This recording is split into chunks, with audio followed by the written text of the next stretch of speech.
Baik, bisa kita mulai ya. Assalamualaikum warahmatullahi wabarakatuh. Waalaikumsalam warahmatullahi wabarakatuh. Ya, ini mahasiswa yang tidak menggunakan Gmail pasti akan keluar dari Meet. Jadi biasakan gunakan Gmail atau email Unisula begitu ya. Ini sepertinya Mas Abdul Ghafur keluar sendiri dari Meet karena tidak menggunakan Gmail. Jadi biasakan menggunakan Gmail. Baik, teman-teman mahasiswa, untuk perkuliahan semester antara hari ini adalah kritik sastra. Bagaimana keadaan Anda hari ini? Sehat? Alhamdulillah sehat, Bu. Alhamdulillah, luar biasa ya. Jadi insya Allah di semester gasal besok kita sudah luring ya. Tetap jaga kesehatan teman-teman mahasiswa. Ini masih proses semester antara, kemudian Bu Aida juga masih menyusun jadwal, karena ketika luring kan harus memikirkan ruangan dan lain-lain. Nah, teman-teman harus jaga kesehatan ya. Kenapa? Harapannya nanti ketika luring, teman-teman tidak kaget, karena kan perkuliahan dari pagi sampai sore, harus bolak-balik ke kos, harus bolak-balik ke kampus, dan harus persiapan. Nah, teman-teman yang belum mencari kos itu harapannya nanti mungkin September saja sudah proses mencari kos, karena ini Agustus belum ya. Nah, mungkin dilihat kaldiknya mulai kapan kuliahnya. Nanti akan ada edaran untuk terkait perkuliahan gitu ya.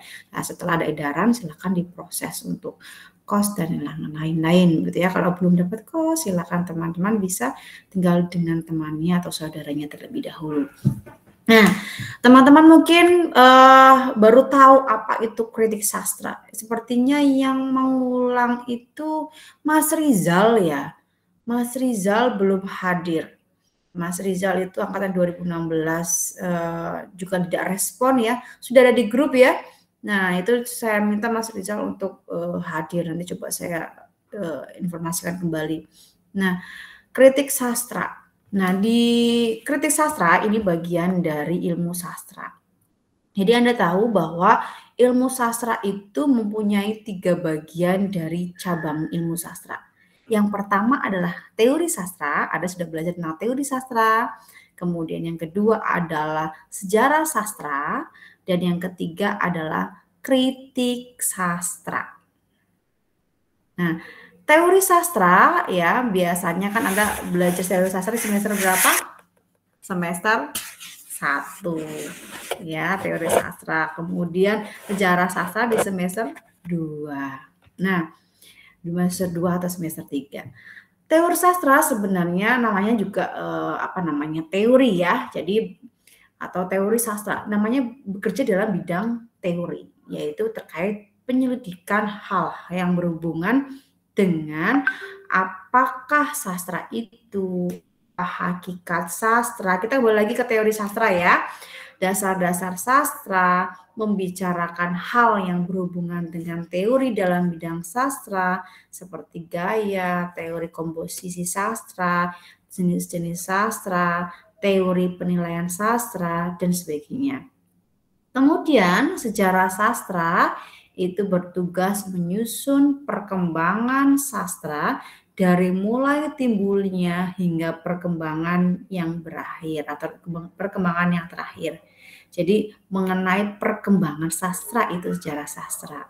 Nah, misalnya sejarah timbulnya suatu kesastraan atau sejarah jenis sastra, sejarah perkembangan gaya-gaya sastra, sejarah perkembangan pikiran-pikiran manusia yang dikemukakan dalam karya sastra, dan sebagainya terkait sejarah sastra. Nah, berbeda dengan teori dan sejarah, kritik sastra adalah ilmu sastra yang berusaha menyelidiki karya sastra dengan cara langsung menganalisis, memberi pertimbangan baik buruk karya sastra, bernilai atau tidaknya karya sastra. Nah, di mata kuliah ini nantinya Anda akan menganalisis sebuah karya sastra dengan cara memberikan pertimbangan mengenai baik buruknya sebuah karya sastra. Kemudian kira-kira karya sastra ini bernilai seni atau tidak. Gitu. Itu yang akan Anda lakukan di dalam kritik sastra. Jadi nanti penugasan dari semester antara ini adalah Anda akan menganalisis sebuah karya sastra, terserah Anda, saya bebaskan, mau puisi, cerpen, novel, atau yang lain, silakan, dengan cara memberikan pertimbangan baik buruknya karya sastra ini, kemudian dilihat nilai seni atau tidaknya dari karya sastra ini. Kira-kira karya sastra ini bernilai seni atau tidak? Baik atau buruk? Baiknya dari segi mana? Buruknya dari segi mana? Itu harus diberikan penilaian. Tidak bisa asal Anda mengatakan, sastra ini jelek, sastra ini baik. Tidak. Sastra ini baik bagi mungkin usia pelajar sekian-sekian gitu ya. Atau saya rasa ini kurang tepat jika disampaikan kepada siswa SD karena ada nilai-nilai begini. Jadi itu yang harus disampaikan. Itu namanya mengkritik karya sastra. Kemudian nilai seninya di mana? Itu juga disampaikan gitu ya. Nah, ketiga disiplin sastra itu sebenarnya saling bantu-membantu. Misalnya, untuk memberikan penilaian karya sastra diperlukan teori tentang penilaian. Bagaimana karya sastra itu baik, syarat-syarat apa yang harus dipenuhi oleh suatu karya sastra supaya dapat bernilai sastra, dan sebagainya. Nah, ketika Anda menganalisis, mengatakan bahwa karya sastra ini tidak sesuai, karya sastra ini sesuai, itu harus dilihat pada teori penilaian karya sastra. Ya, jadi tidak asal gitu ya. Oh, karya sastra yang baik itu memiliki ciri-ciri ini. Karya sastra yang tidak baik memiliki ciri-ciri ini berdasarkan teori. Nah, baru Anda menganalisis. Begitu ya, besok seperti itu. Nah, syarat apa yang harus dipenuhi oleh suatu karya sastra supaya dapat bernilai sastra, dan sebaliknya apakah yang membuat karya sastra kurang bernilai atau tidak, dan sebaliknya itu termasuk dalam bidang teori ya. Jadi dilihatnya dari teori sastra. Nah, sebaliknya teori sastra juga memerlukan bantuan kritik sastra. Misalkan untuk menyusun sebuah teori tentang gaya sastra atau tentang teknik cerita, teori sastra dapat mengambil dari hasil kritik terhadap karya sastra. Jadi misalkan di sini Bu Evi dapat nih bukunya Bu Esti. Bu Esti tentang kritik sastra. Mungkin bisa terlihat ya, kritik sastra agak-agak terlihat karena bentar saya harus menonaktifkan background terlebih dahulu agar Anda bisa melihat buku yang saya gunakan. Sebentar, saya matikan background.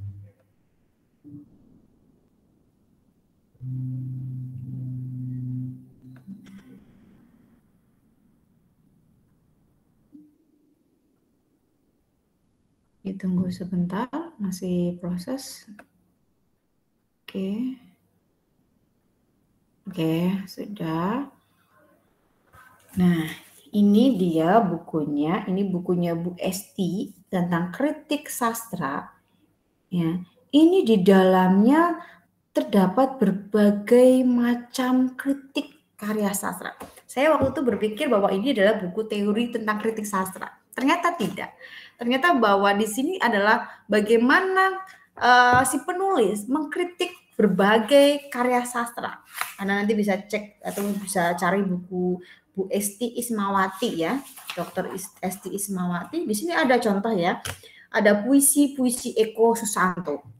Kemudian memahami puisi-puisi Dewi, belajar menulis puisi dari Pak Sapa Djoko Damono, puisi religius Humam, kumpulan cerpen opera Sabun Colek Kurniawan, dan lain-lain. Jadi banyak karya-karya itu dikritik oleh Bu Esti.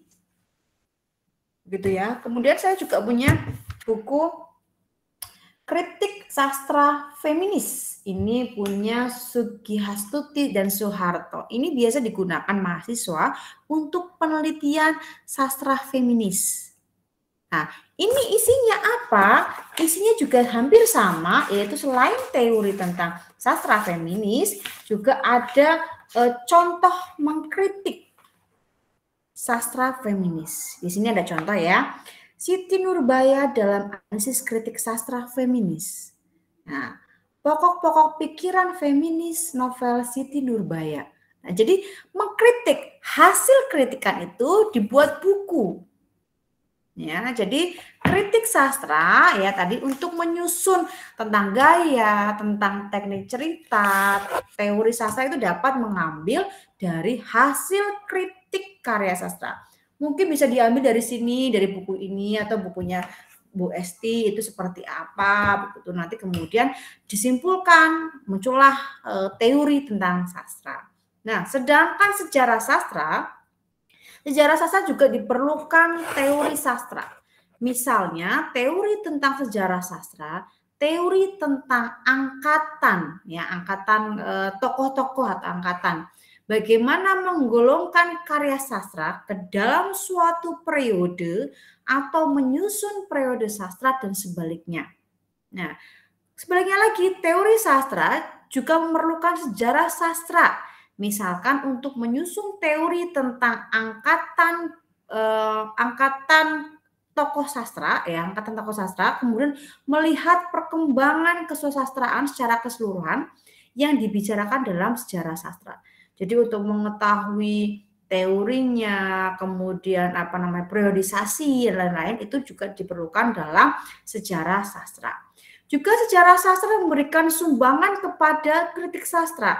Misalkan untuk mengetahui ciptaan asli atau tidak, ya gaya klise atau bukan. Nah, kritik sastra diperlukan untuk mengambil pengetahuan dari sejarah sastra.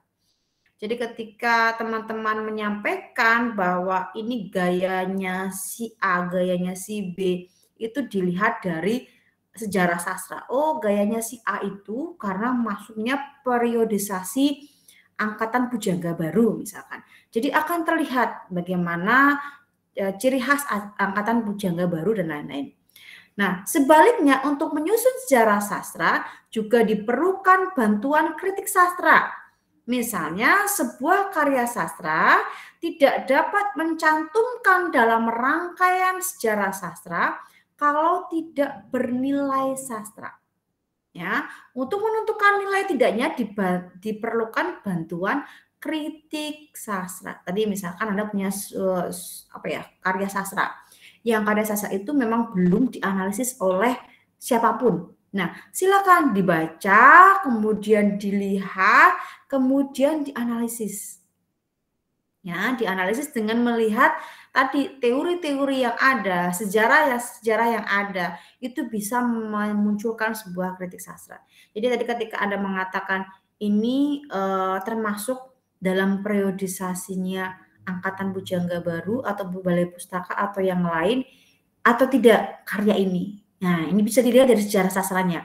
Oh, ini termasuk pujangga baru. Pujangga baru itu punya style seperti apa sih? Nah, itu diuraikan dulu. Saya seperti ini, tapi ternyata dia berbeda dengan stylenya pujangga baru. Padahal dia dianggap sebagai angkatannya pujangga baru, gitu ya. Itu bisa mengkritik seperti itu, ya. Jadi dilihat dulu dari teori, dari sejarah. Nah, jadi baiknya dibicarakan dulu apakah kritik sastra itu sebenarnya. Nah, secara mudahnya kritik sastra adalah pertimbangan baik buruknya karya sastra. Apa? Pertimbangan baik buruknya karya sastra. Jadi kritik sastra adalah pertimbangan baik buruk karya sastra. Jadi Anda mengatakan karya sastra itu baik, karya sastra itu buruk dari kritik sastra. Nah, perkataan kritik dalam arti yang tajam adalah penghakiman dan dalam pengertian ini biasanya memberikan corak pemakaian kita akan istilah itu. Meskipun bila kata itu digunakan dalam pengertian yang paling luas. Nah, karena kritikus sastra pertama kali dipandang sebagai orang yang ahli memiliki suatu kepandaian khusus dan pendidikan untuk mengerjakan suatu karya seni sastra atau pekerjaan, penulis tersebut memeriksa kebaikan dan cacatnya dan menyatakan pendapat tentang hal itu. Nah, ini yang disampaikan oleh William Henry Hansen. Nah, jadi dari pengertian tersebut, pengertian kritik sastra dapat dibandingkan dengan pengertian yang diberikan oleh Richards.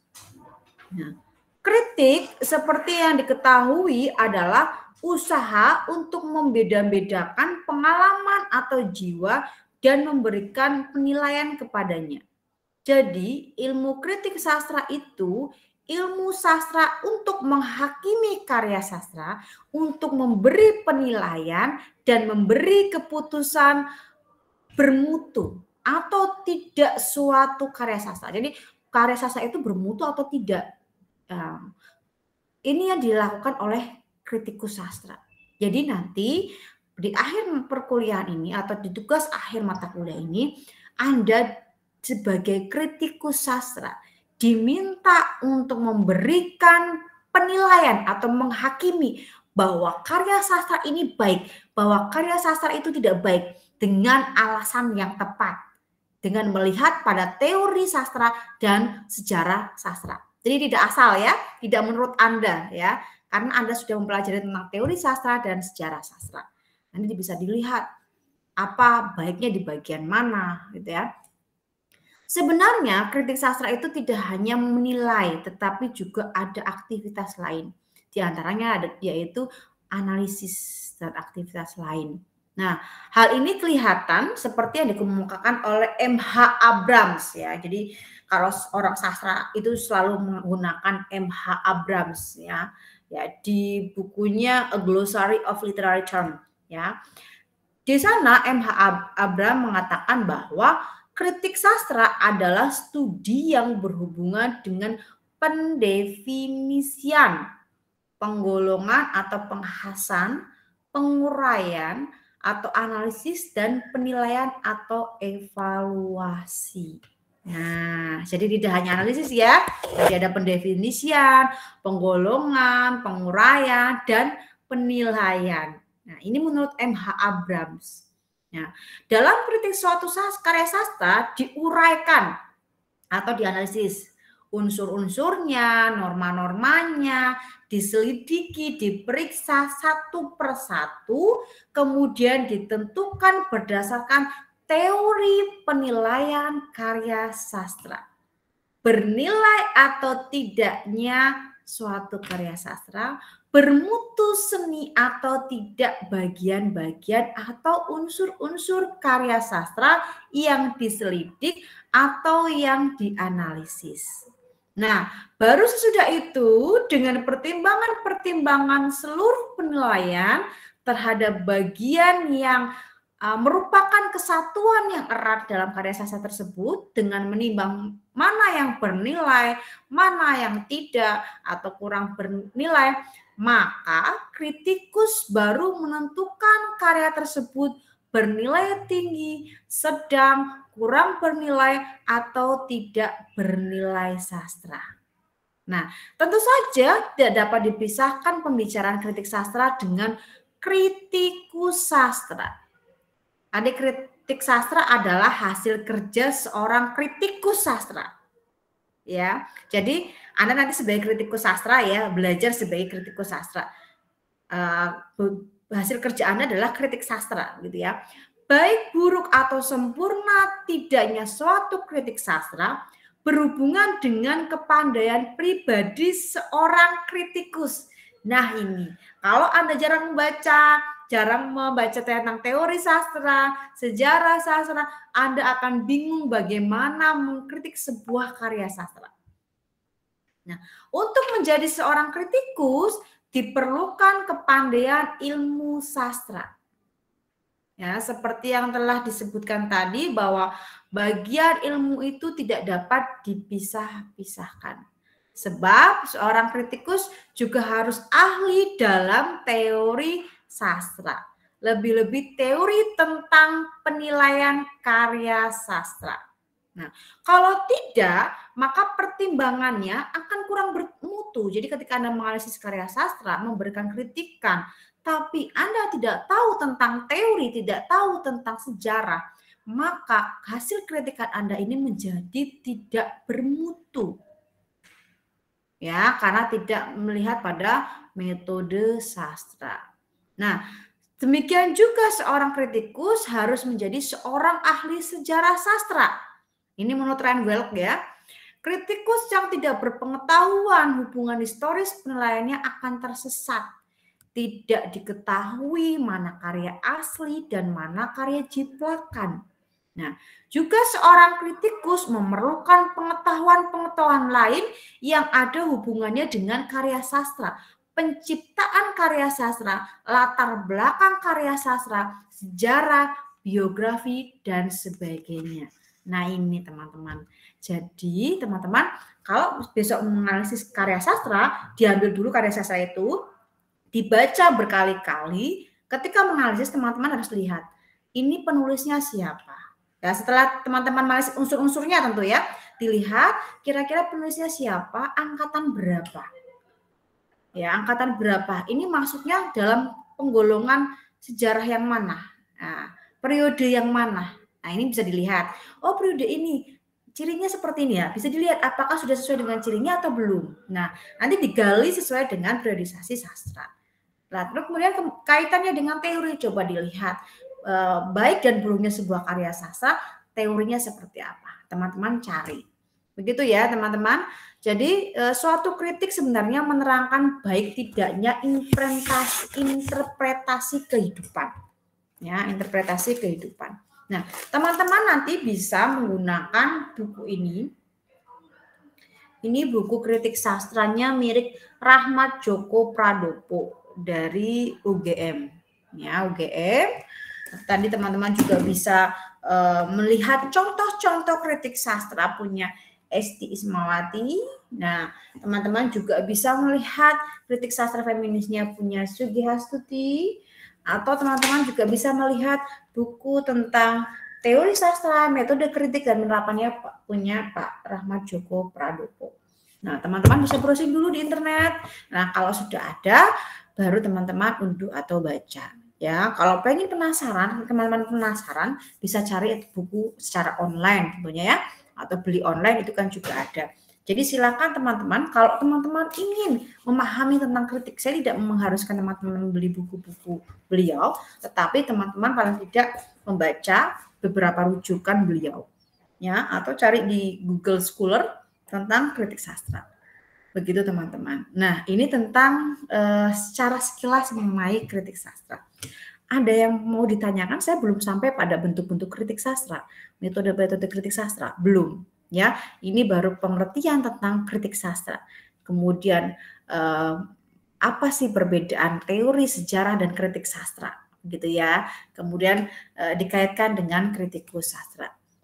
Ya, ada yang mau ditanyakan? Ini kenapa keluar satu persatu ya? Silakan ada yang bertanya. Silakan. Ada yang mau ditanyakan? Belum ada. Assalamualaikum warahmatullahi wabarakatuh, Baby. Waalaikumsalam warahmatullahi wabarakatuh. Ya, silakan Mbak Hilda. Mohon maaf Ibu, sebelumnya saya izin bertanya untuk terkait tugasnya itu yang untuk menganalisis tadi yang bebas itu tugas pertemuan pada hari ini apa bagaimana, Bu? Ya, itu untuk di akhir saja. Jadi tugas di semester antara ini hanya satu, yaitu menganalisis sebuah karya sastra dengan cara mengkritik karya sastra tersebut. Jadi beda ya, kalau tugas-tugas yang lalu yang untuk mata kuliah apresiasi puisi dan lain-lain, itu kan hanya menganalisis unsur ya. Kalau ini kritik, memberikan penilaian terhadap karya sastra. Bisa dengan cara tadi menganalisis dulu ya, setelah menganalisis dilihat pada teori karya teori sastra dan sejarah sastranya. Baru Anda memberikan kritik baik dan buruknya karya sastra tersebut. Paham ya? Jadi ini nanti tugas ini dikumpulkan pada saat Anda ujian tanggal 29 ya, kalau tidak salah ya. Nah, itu nanti dikumpulkan pada saat ujian. Jadi sebagai nilai tugas dan ada nanti nilai ujian. Jadi penilaiannya ada nilai kehadiran, nilai tugas, dan nilai ujian. Begitu ya, ini untuk perkuliahan semester antara. Ada pertanyaan? Baik Ibu, terima kasih Bu Evi. Ya, nanti untuk setiap kali pertemuan, insya Allah ya, untuk setiap kali pertemuan kita seperti ini, meet, kemudian nanti saya jelaskan sedikit, kita tanya jawab, gitu, sampai beberapa kali pertemuan. Namun kalau misalkan saya tidak bisa hadir di pertemuan tersebut, nanti ada bahan bacaan yang harus analisis, atau saya akan memberikan contoh analisis atau sebuah contoh kritik sastra. Begitu ya, sebuah contoh kritik sastra, kemudian Anda analisis atau Anda diskusikan begitu. Ya, jadi pertemuan kita bisa tentang teori, bisa juga tentang analisis sebuah karya sastra.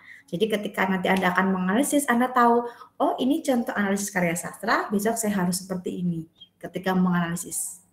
Gitu. Jadi itu yang dilakukan. Jadi setiap kali pertemuan Anda akan menganalisis itu tidak dalam bentuk Anda presentasi seperti biasa, tidak, tetapi Anda hanya melihat contoh analisis karya sastra atau kritik sastra, kemudian didiskusikan tentang kritik tersebut, kemudian besok ketika Anda membuat tugas, harapannya Anda memahami cara mengkritik sebuah karya sastra.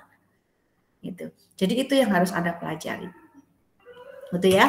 Ada pertanyaan? Kalau tidak ada, saya stop dulu, tapi saya mau melanjutkan beberapa hal. Tidak ada? Saya stop recordingnya dulu ya.